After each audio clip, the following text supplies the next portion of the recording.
The Sheriff of Kona. By Jack London. You cannot escape liking the climate, Cudworth said, in reply to my panegyric on the Kona coast. I was a young fellow, just out of college, when I came here 18 years ago. I never went back, except, of course, to visit. And I warn you, if you have some spot dear to you on earth, not to linger here too long, else you will find this dearer. We had finished dinner, which had been served on the big lanai, the one with a northerly exposure, though exposure is indeed a misnomer in so delectable a climate. The candles had been put out, and a slim, white-clad Japanese slipped like a ghost through the silvery moonlight, presented us with cigars, and faded away into the darkness of the bungalow. I looked through a screen of banana and lehua trees, and down across the guava scrub to the quiet sea 1,000 feet beneath. For a week, ever since I had landed from the tiny coasting steamer, I had been stopping with Cudworth, and during that time no wind had ruffled that unvexed sea. True, there had been breezes, but they were the gentlest zephyrs that ever blew through summer isles. They were not winds, they were sighs long, balmy sighs of a world at rest. A lotus land, I said. Where each day is like every day, and every day is a paradise of days, he answered. Nothing ever happens. It is not too hot. It is not too cold. It is always just right. Have you noticed how the land and the sea breathe turn and turn about? Indeed, I had noticed that delicious rhythmic breathing. Each morning I had watched the sea breeze begin at the shore and slowly extend seaward as it blew the mildest, softest whiff of ozone to the land. It played over the sea, just faintly darkening its surface, with here and there and everywhere long lanes of calm, shifting, changing, drifting, according to the capricious kisses of the breeze.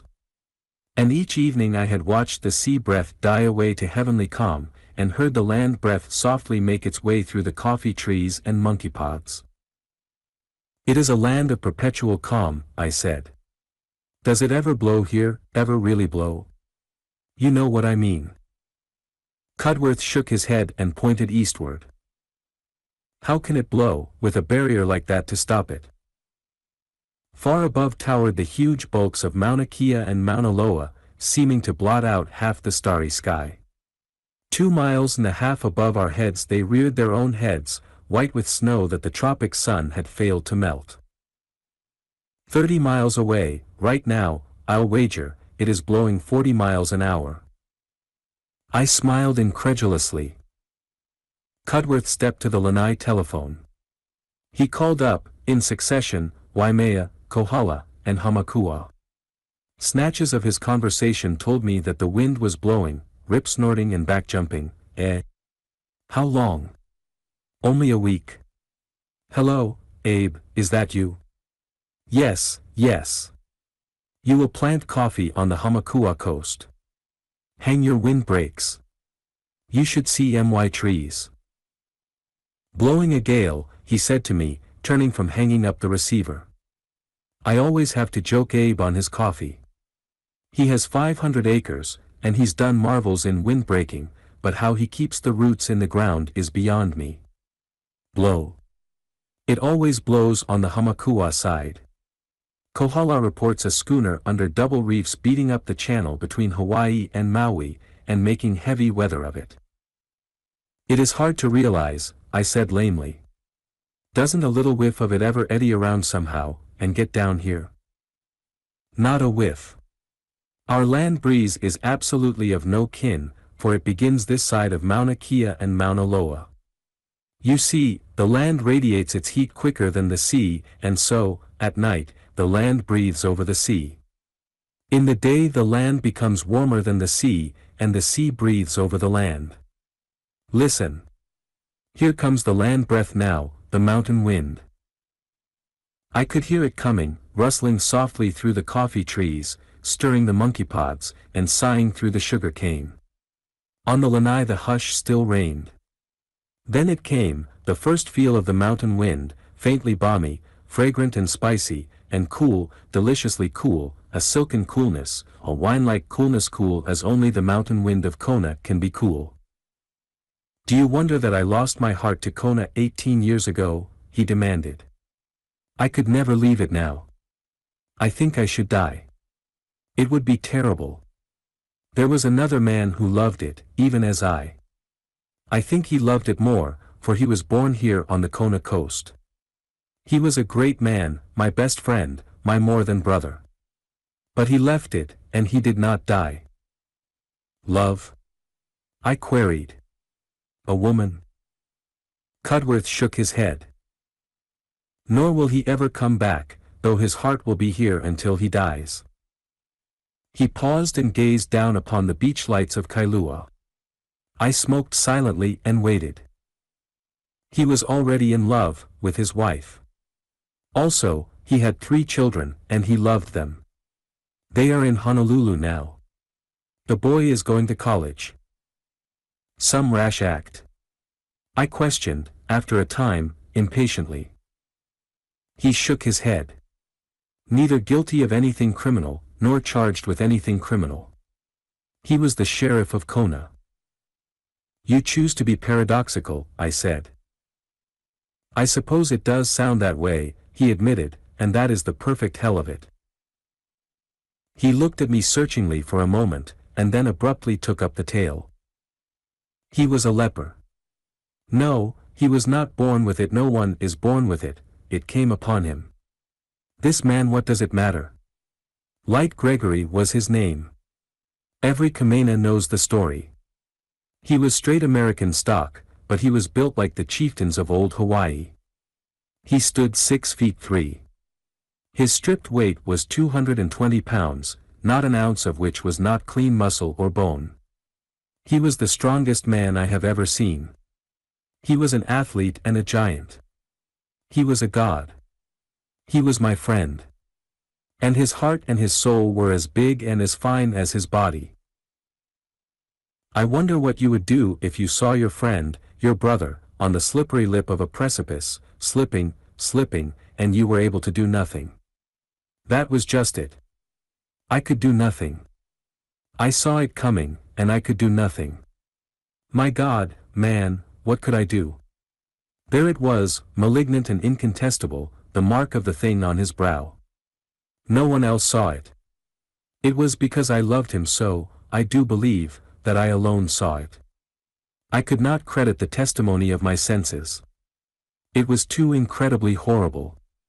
Yet there it was, on his brow, on his ears. I had seen it, the slight puff of the earlobe, so imperceptibly slight. I watched it for months. Then, next, hoping against hope, the darkening of the skin above both eyebrows, so faint, just like the dimmest touch of sunburn. I should have thought it sunburn, but that there was a shine to it, such an invisible shine, like a little highlight seen for a moment and gone the next. I tried to believe it was sunburn, only I could not. I knew better. No one noticed it but me. No one ever noticed it except Stephen Kaluna, and I did not know that till afterward. But I saw it coming, the whole damnable, unnameable awfulness of it, but I refused to think about the future. I was afraid. I could not. And of nights I cried over it. He was my friend. We fished sharks on Niihau together. We hunted wild cattle on Mauna Kea and Mauna Loa.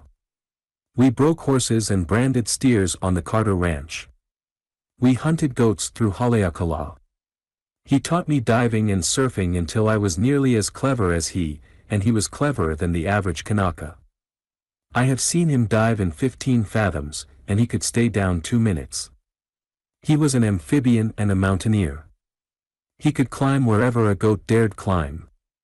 He was afraid of nothing. He was on the wrecked Luga, and he swam 30 miles in 36 hours in a heavy sea. He could fight his way out through breaking combers that would batter you and me to a jelly. He was a great, glorious man-god. We went through the revolution together. We were both romantic loyalists. He was shot twice and sentenced to death. But he was too great a man for the Republicans to kill. He laughed at them. Later, they gave him honor and made him Sheriff of Kona. He was a simple man, a boy that never grew up.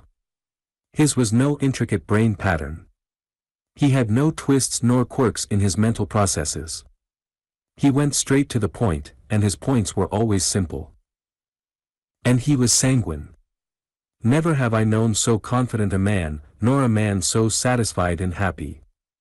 He did not ask anything from life. There was nothing left to be desired. For him life had no arrears. He had been paid in full, cash down, and in advance.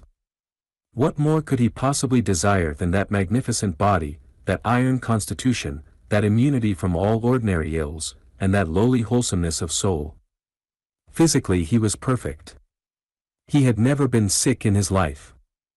He did not know what a headache was. When I was so afflicted he used to look at me in wonder, and make me laugh with his clumsy attempts at sympathy. He did not understand such a thing as a headache. He could not understand. Sanguine? No wonder. How could he be otherwise with that tremendous vitality and incredible health? Just to show you what faith he had in his glorious star, and, also, what sanction he had for that faith. He was a youngster at the time. I had just met him when he went into a poker game at Wailuku. There was a big German in it, Schultz his name was, and he played a brutal, domineering game. He had had a run of luck as well, and he was quite insufferable, when Light Gregory dropped in and took a hand. The very first hand it was Schultz's blind.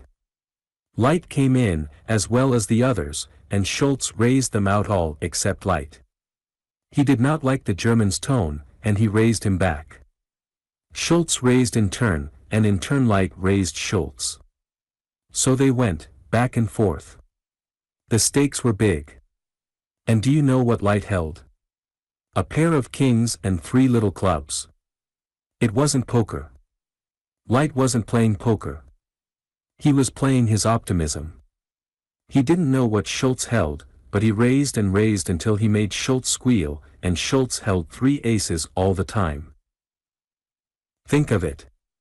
A man with a pair of kings compelling 3 aces to see before the draw. Well, Schultz called for 2 cards. Another German was dealing, Schultz's friend at that. Light knew then that he was up against 3 of a kind. Now what did he do? What would you have done? Drawn 3 cards and held up the kings, of course. Not Light. He was playing optimism. He threw the kings away, held up the 3 little clubs, and drew 2 cards. He never looked at them. He looked across at Schultz to bet, and Schultz did bet, big. Since he himself held 3 aces he knew he had Light, because he played Light for 3s, and, necessarily, they would have to be smaller 3s. Poor Schultz. He was perfectly correct under the premises. His mistake was that he thought Light was playing poker. They bet back and forth for 5 minutes, until Schultz's certainty began to ooze out. And all the time Light had never looked at his 2 cards, and Schultz knew it. I could see Schultz think, and revive, and splurge with his bets again. But the strain was too much for him. "Hold on, Gregory," he said at last. "I've got you beaten from the start. I don't want any of your money. I've got—" "Never mind what you've got," Light interrupted. "You don't know what I've got. I guess I'll take a look." He looked, and raised the German $100. Then they went at it again, back and forth, until Schultz weakened and called, and laid down his 3 aces. Light faced his 5 cards. They were all black. He had drawn 2 more clubs. Do you know, he just about broke Schultz's nerve as a poker player. He never played in the same form again. He lacked confidence after that, and was a bit wobbly. "But how could you do it?" I asked Light afterwards. "You knew he had you beaten when he drew 2 cards. Besides, you never looked at your own draw." "I didn't have to look," was Light's answer. "I knew they were 2 clubs all the time. They just had to be 2 clubs. Do you think I was going to let that big Dutchman beat me? It was impossible that he should beat me. It is not my way to be beaten. I just have to win. Why, I'd have been the most surprised man in this world if they hadn't been all clubs. That was Light's way, and maybe it will help you to appreciate his colossal optimism.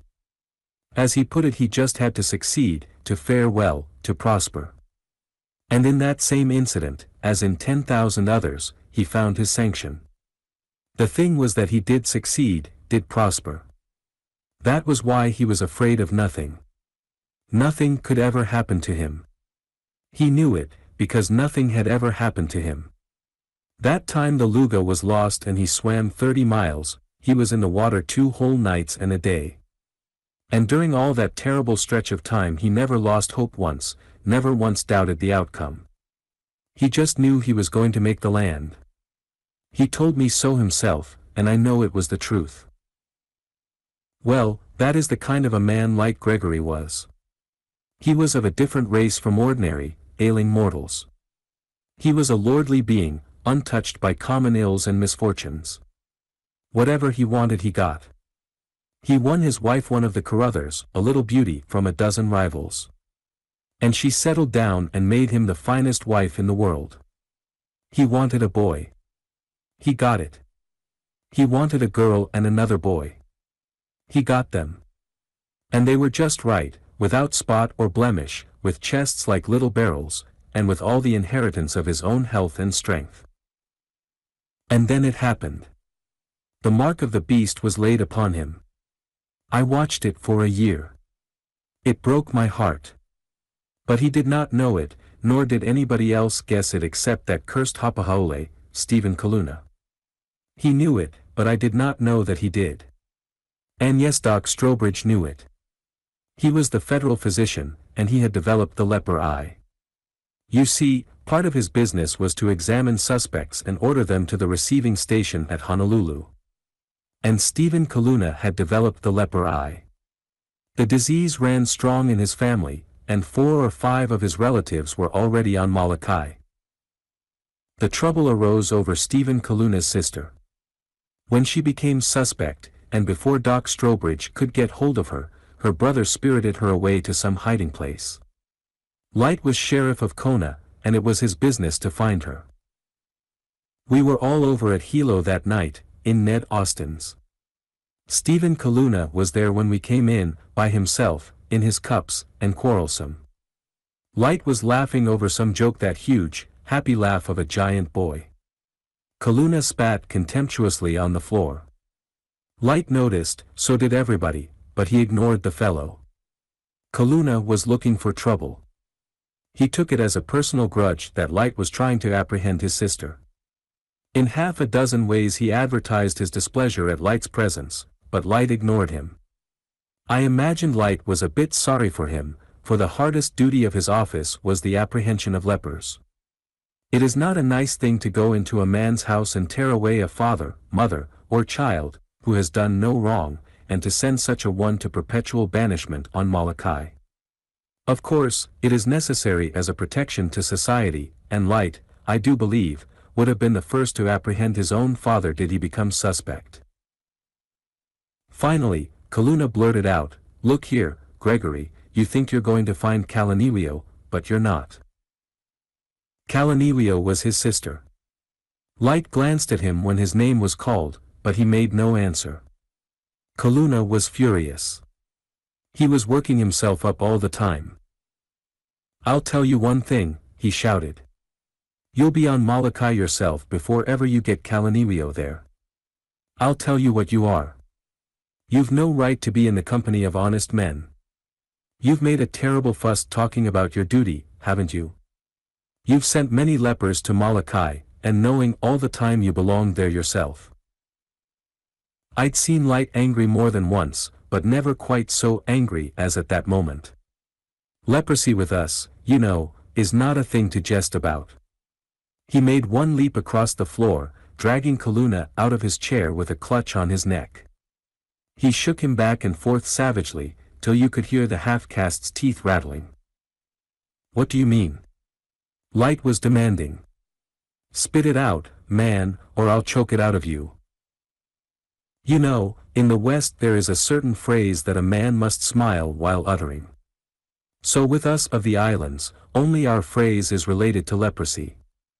No matter what Kaluna was, he was no coward. As soon as Light eased the grip on his throat he answered. I'll tell you what I mean. You are a leper yourself. Light suddenly flung the half-caste sideways into a chair, letting him down easily enough. Then Light broke out into honest, hearty laughter. But he laughed alone, and when he discovered it he looked around at our faces. I had reached his side and was trying to get him to come away, but he took no notice of me. He was gazing, fascinated, at Kaluna, who was brushing at his own throat in a flurried, nervous way, as if to brush off the contamination of the fingers that had clutched him. The action was unreasoned, genuine. Light looked around at us, slowly passing from face to face. My God, fellows! My God, he said. He did not speak it. It was more a hoarse whisper of fright and horror. It was fear that fluttered in his throat, and I don't think that ever in his life before he had known fear. Then his colossal optimism asserted itself, and he laughed again. A good joke whoever put it up, he said. The drinks are on me. I had a scare for a moment. But, fellows, don't do it again, to anybody. It's too serious. I tell you I died 1,000 deaths in that moment. I thought of my wife and the kids, and... His voice broke, and the half-caste, still throat-brushing, drew his eyes. He was puzzled and worried. John, he said, turning toward me. His jovial, rotund voice rang in my ears. But I could not answer. I was swallowing hard at that moment, and besides, I knew my face didn't look just right. John, he called again, taking a step nearer. He called timidly, and of all nightmares of horrors the most frightful was to hear timidity in Light Gregory's voice. John, John, what does it mean? He went on, still more timidly. It's a joke, isn't it? John, here's my hand. If I were a leper would I offer you my hand? Am I a leper, John? He held out his hand, and what in high heaven or hell did I care? He was my friend. I took his hand, though it cut me to the heart to see the way his face brightened. It was only a joke, Light, I said. We fixed it up on you. But you're right. It's too serious. We won't do it again. He did not laugh this time. He smiled, as a man awakened from a bad dream and still oppressed by the substance of the dream. All right, then, he said. Don't do it again, and I'll stand for the drinks. But I may as well confess that you fellows had me going south for a moment. Look at the way I've been sweating. He sighed and wiped the sweat from his forehead as he started to step toward the bar. It is no joke, Kaluna said abruptly. I looked murder at him, and I felt murder, too. But I dared not speak or strike. That would have precipitated the catastrophe which I somehow had a mad hope of still averting. It is no joke, Kaluna repeated. You are a leper, Light Gregory, and you've no right putting your hands on honest men's flesh, on the clean flesh of honest men. Then Gregory flared up. The joke has gone far enough. Quit it. Quit it, I say, Kaluna, or I'll give you a beating. You undergo a bacteriological examination, Kaluna answered, and then you can beat me to death, if you want to. Why, man, look at yourself there in the glass. You can see it. Anybody can see it. You're developing the lion face. See where the skin is darkened there over your eyes. Light peered, and I saw his hands trembling. I can see nothing, he said finally, then turned on the Hapa, Aole. You have a black heart, Kaluna. And I am not ashamed to say that you have given me a scare that no man has a right to give another. I take you at your word. I am going to settle this thing now. I am going straight to Doc Strobridge. And when I come back, watch out." He never looked at us, but started for the door.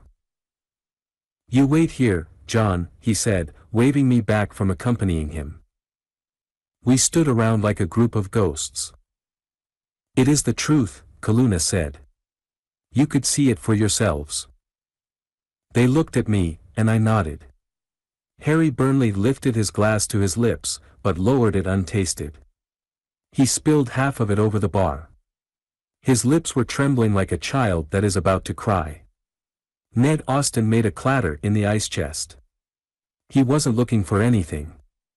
I don't think he knew what he was doing. Nobody spoke. Harry Burnley's lips were trembling harder than ever. Suddenly, with a most horrible, malignant expression, he drove his fist into Kaluna's face. He followed it up. We made no attempt to separate them.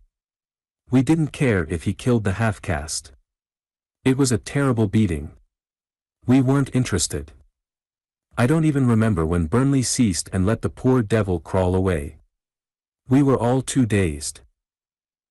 Doc Strobridge told me about it afterward. He was working late over a report when Light came into his office. Light had already recovered his optimism, and came swinging in, a trifle angry with Kaluna to be sure, but very certain of himself. What could I do? Doc asked me. I knew he had it. I had seen it coming on for months. I couldn't answer him. I couldn't say yes. I don't mind telling you I broke down and cried. He pleaded for the bacteriological test. Snip out a piece, Doc, he said, over and over. Snip out a piece of skin and make the test. The way Doc Strobridge cried must have convinced Light. The Claudine was leaving next morning for Honolulu. We caught him when he was going aboard. You see, he was headed for Honolulu to give himself up to the Board of Health. We could do nothing with him. He had sent too many to Molokai to hang back himself. We argued for Japan. But he wouldn't hear of it. I've got to take my medicine, fellows, was all he would say, and he said it over and over. He was obsessed with the idea. He wound up all his affairs from the receiving station at Honolulu, and went down to Molokai. He didn't get on well there. The resident physician wrote us that he was a shadow of his old self. You see, he was grieving about his wife and the kids. He knew we were taking care of them, but it hurt him just the same. After 6 months or so I went down to Molokai. I sat on one side a plate glass window, and he on the other. We looked at each other through the glass and talked through what might be called a speaking tube. But it was hopeless. He had made up his mind to remain. For mortal hours I argued. I was exhausted at the end. My steamer was whistling for me, too. But we couldn't stand for it. 3 months later we chartered the schooner Halcyon. She was an opium smuggler, and she sailed like a witch. Her master was a squarehead who would do anything for money, and we made a charter to China worth his while. He sailed from San Francisco, and a few days later we took out Landhaus sloop for a cruise. She was only a 5-ton yacht, but we slammed her 50 miles to windward into the northeast trade. Seasick? I never suffered so in my life.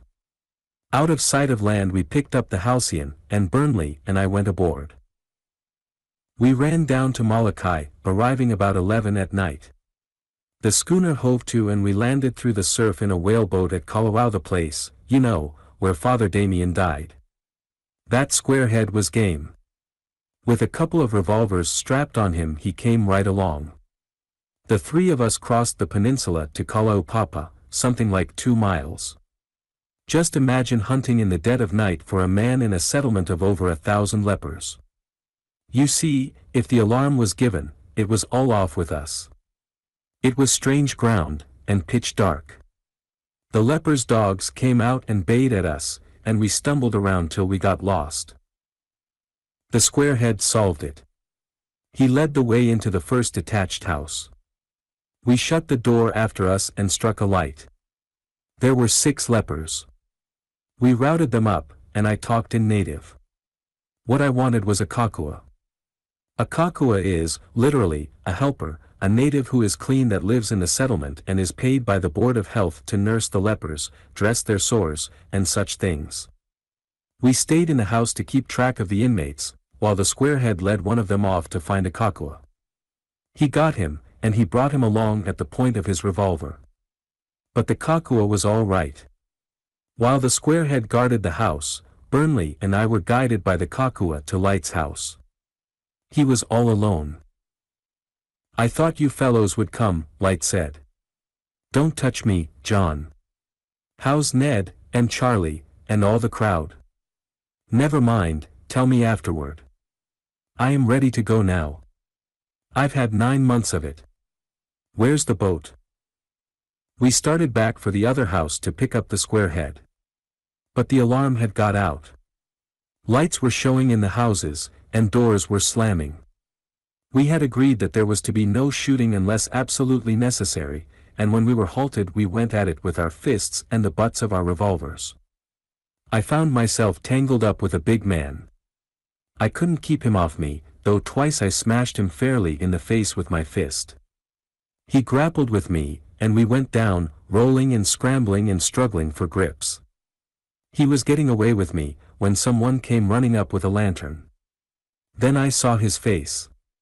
How shall I describe the horror of it? It was not a face only wasted or wasting features, a living ravage, noseless, lipless, with one ear swollen and distorted, hanging down to the shoulder. I was frantic. In a clinch he hugged me close to him until that ear flapped in my face. Then I guess I went insane. It was too terrible. I began striking him with my revolver. How it happened I don't know, but just as I was getting clear he fastened upon me with his teeth.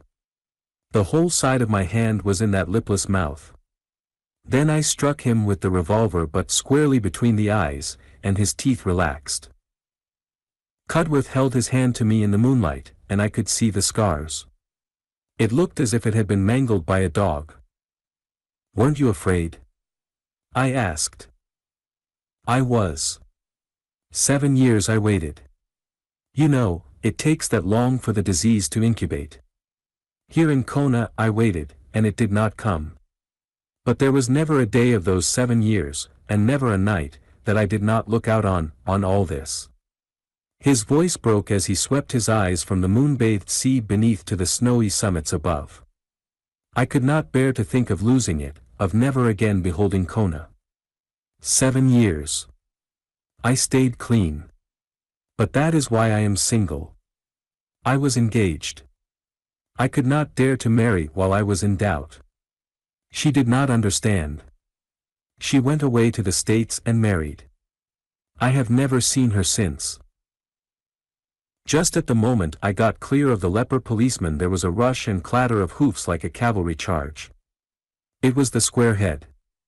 He had been afraid of a rumpus and he had improved his time by making those blessed lepers he was guarding saddle up 4 horses. We were ready for him. Light had accounted for 3 kokuas, and between us we untangled Burnley from a couple more. The whole settlement was in an uproar by that time, and as we dashed away somebody opened upon us with a Winchester. It must have been Jack McVeigh, the superintendent of Molokai. That was a ride. Leper horses, leper saddles, leper bridles, pitch-black darkness, whistling bullets, and a road none of the best. And the squarehead's horse was a mule, and he didn't know how to ride, either. But we made the whaleboat, and as we shoved off through the surf we could hear the horses coming down the hill from Kalaupapa. "You're going to Shanghai. You look like Gregory up. He is employed in a German firm there. Take him out to dinner. Open up wine. Give him everything of the best, but don't let him pay for anything. Send the bill to me. His wife and the kids are in Honolulu, and he needs the money for them. I know. He sends most of his salary, and lives like an anchorite. And tell him about Kona. There's where his heart is. Tell him all you can about Kona.